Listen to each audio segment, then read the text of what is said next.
Hey everyone, this is going to be a very difficult video for me to make because one of the reasons is that, so I'm old enough. I was a kid in the 80s but grew up in the 90s, and so I remember a time when there was no internet and there was no social media.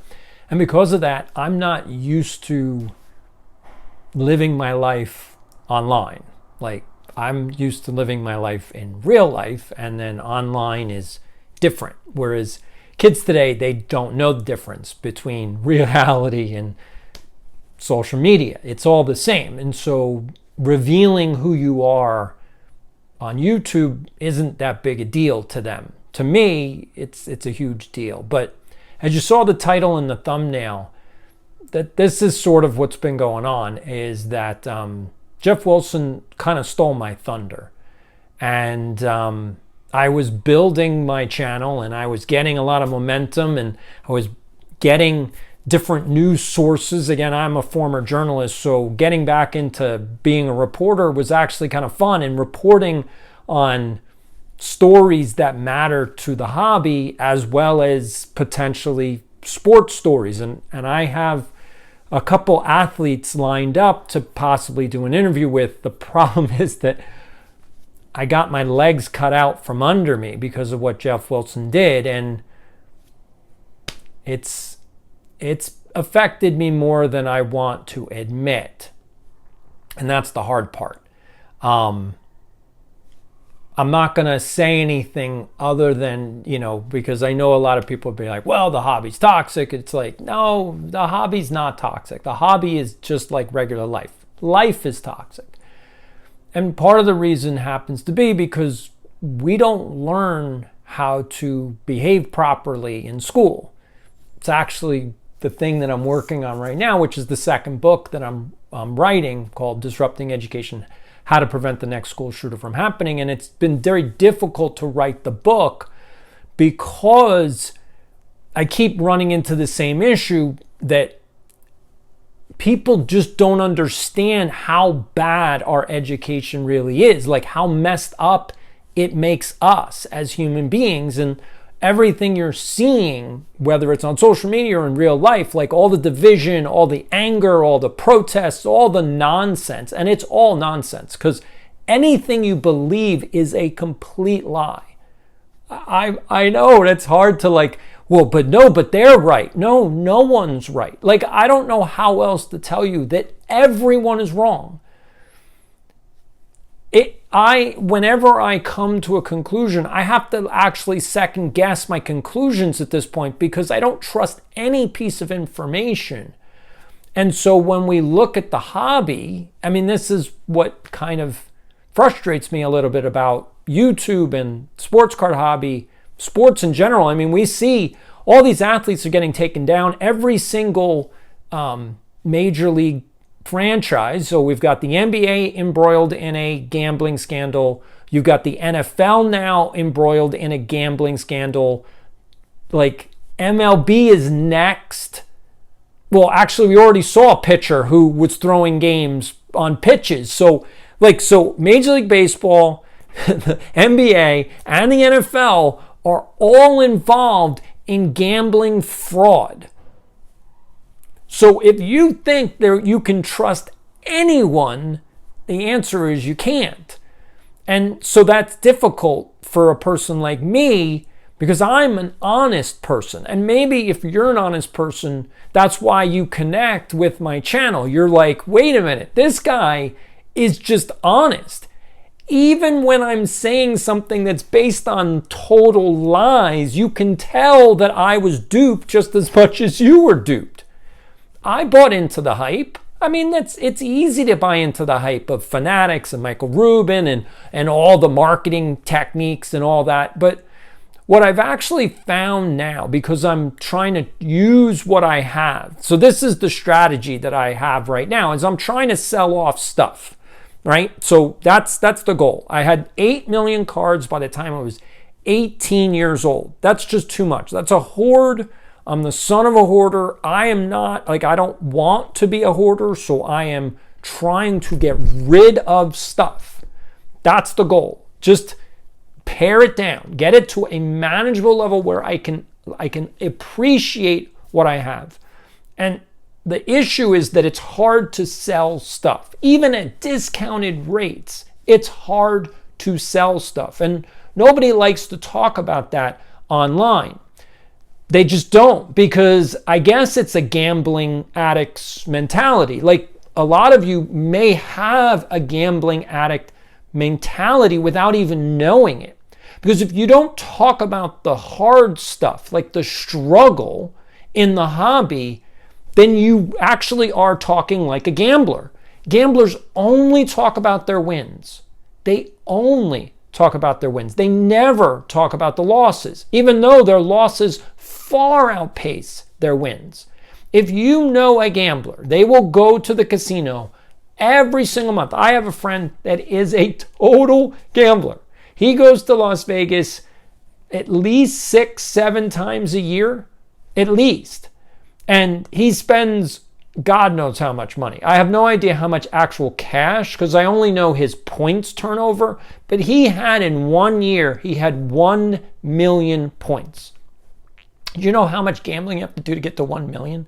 That's crazy. That's literally insane. But you have to be a gambler in order to do that. Me, I'm not a gambler. I don't like taking those kinds of risks. I'm a hard worker. That's it. Like, I like one-to-one relationship. I'm going to do this, you give me that. That's it. That's what I like. I like real, tangible rewards.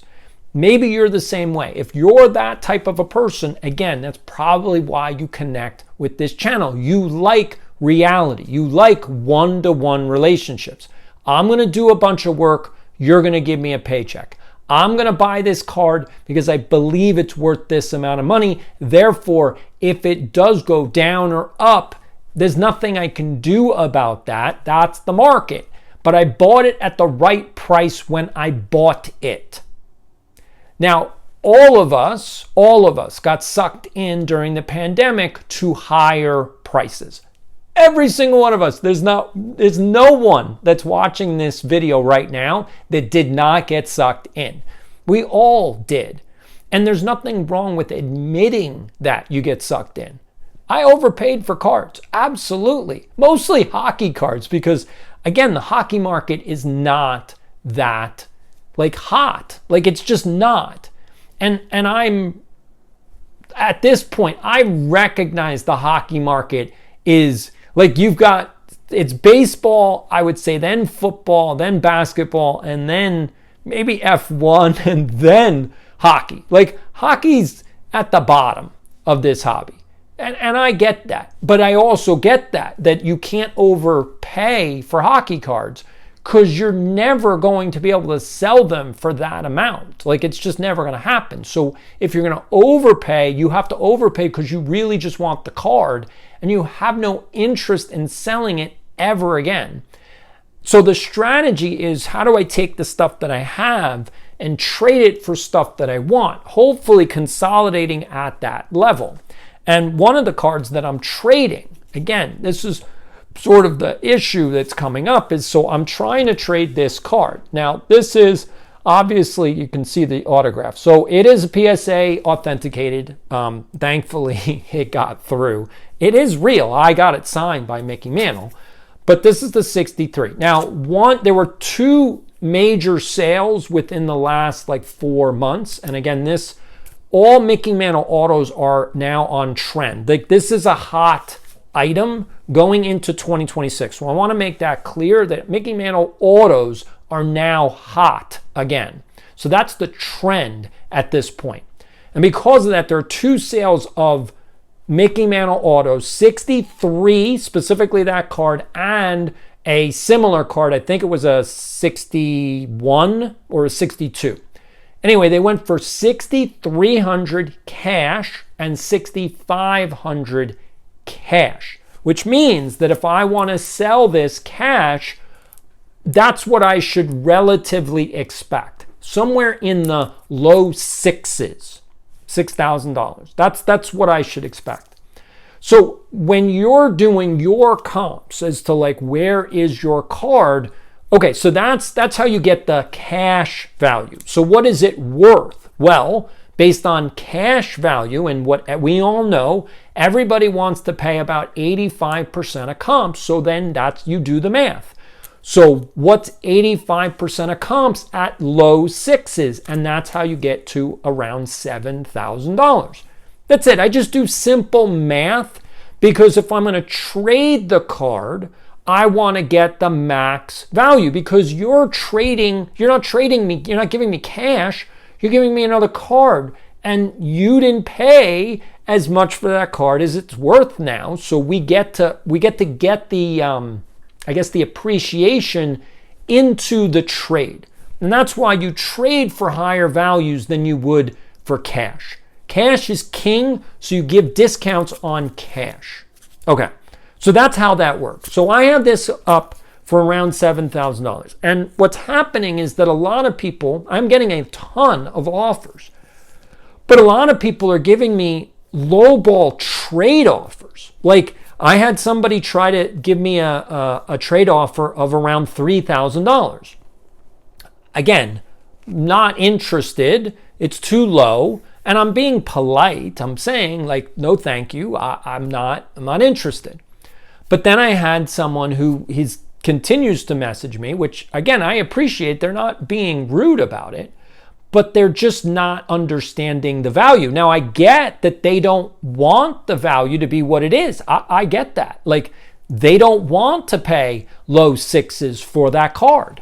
I understand, but that's where the market is right now. And if you don't want to pay that, then you're going to have to wait maybe forever, because there just aren't that many. Like, there aren't that many of these cards. If you're looking for the 63 and you're looking for it autographed, there's just not that many of them. And you have to make a decision as to, do you really want it in your PC or not? Now, if you're trying to buy it to sell it, well, then you should just figure out your cards that you want to do. Now, here's the issue. All right, so I know I'm getting a little lost. And again, like I said, this video is all over the place. So I appreciate you following and subscribing and staying with me. But here's my point.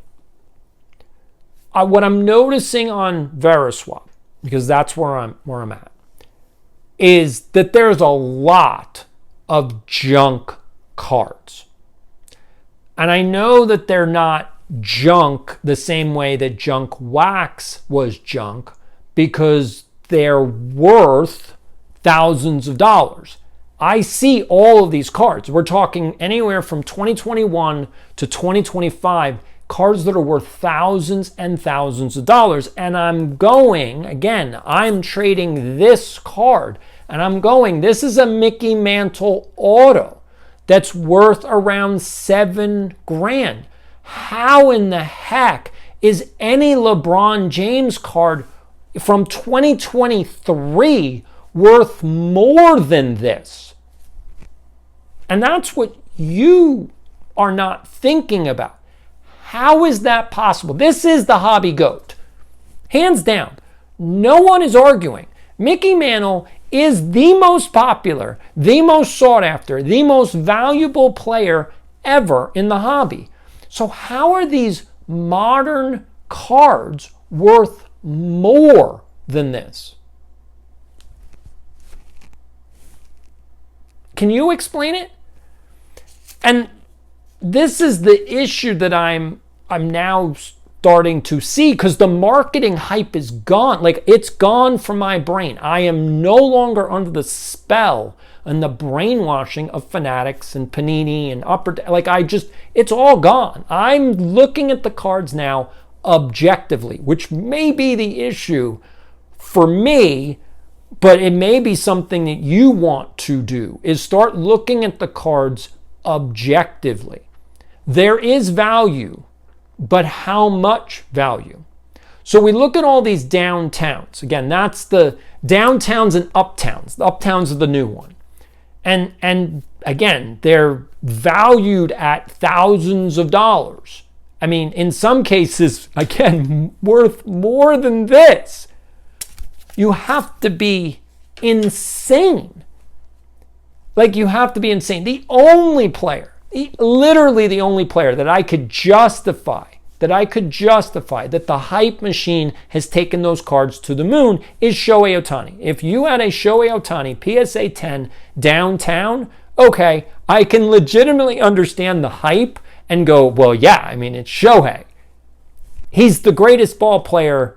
He is the greatest ball player ever. He is better than Babe Ruth. I never saw Babe Ruth, so I am speaking out of turn. I know that. But no, he is that good. I didn't think that 2 years ago. Being honest, they did not think that 2 years ago, but that's because he played on the Angels. The Angels are the worst baseball team in the history of baseball teams. And Mike Trout should leave immediately because he's not, I mean, I don't think he's a Hall of Famer, even though he's won 3 MVPs. I understand, and everybo's like, well, but he had the greatest run, No, he's just not. Because if unless they put Don Mattingly in. If they put Don Mattingly in the Hall of Fame, then absolutely, Mike Trout's shoo-in.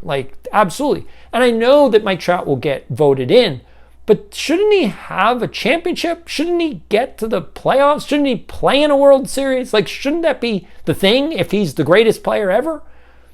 I just think that it's sort of crazy.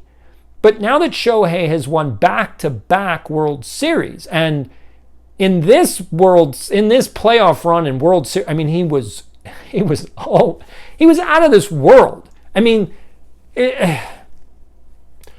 everybody that's alive today has never seen a player like this, unless you grew up in the 50s, which some of you start still around watching this channel probably. Then you saw talent like that. You saw Sandy Koufax. You saw Nolan Ryan. You saw guys that were that good. And batter wise, you saw Mickey Mantle. I mean, maybe you saw a tail end of Joe DiMaggio. But I mean, that's my point, is that we've never seen this type of player before, and the card values are just not real. They're not real. I'm not on here to yell at you. I'm not on here to lecture you. I'm not on here to do any of those things. I'm being truthful. I'm being honest. I'm trying to tell you where my head is at. And I know that there's a lot of videos about where the hobby's headed and all of this, and is the hobby crashing? I've already seen a bunch of videos. Is the hobby crashing? The hobby's not crashing, but it is dying. The marketing is losing its luster because unless you don't know what you're doing, you're not spending that much money anymore on cards because you realize that you can't sell them for that amount. You can't. If you buy this card for low sixes, you could sell it for low sixes. That's it. You're not making a profit on this card. The market is already at the top, which is also why I'm trying to, get rid of some cards now. Now, I've been selling cards for the last 10 years, so it's not like all of a sudden I'm going, the market's at the top, let's sell everything now. No, I only have 500,000 cards left that I want, that I want to get rid of. Again, I started with 8 million. I'm down to 500,000 now. So I just want I got this is, and I'm trying to do displays. I got some cards. I want to get little things. I've got these, so we can kind of do that. I got some holders, so I put the card on. I want to do a display. That's the goal. I have 2 cases of the cards that I have. I also have, I don't think you can see it. Yeah, you can. So I have here, these are the bins, the Walmart bins to hold some of the other stuff. I don't know what I'm going to do with the Mets card. I know that Zion has a licensed case now with MLB, but there's another card company I might, another case company that I might go to that might have a better case. I'm still trying to figure out what I'm going to do with holding the stuff that I actually hold. But I got plenty more to get rid of, which is kind of saying something because I've already gotten rid of so much so far, again, over the last 10 years. So if you're listening to me and you're hearing me say, well, it's at the top, so therefore you shouldn't buy anything, you should be aware that whatever you're buying is at the top. That's it. Now, what do I think this card will do in the future? To be honest, I think it's at the top. I think this is what it's going to be for the next 10 years. So it's low sixes right now. I think that's where it stays for the next 10 years. You're not going to get a discount on Mickey Mantle.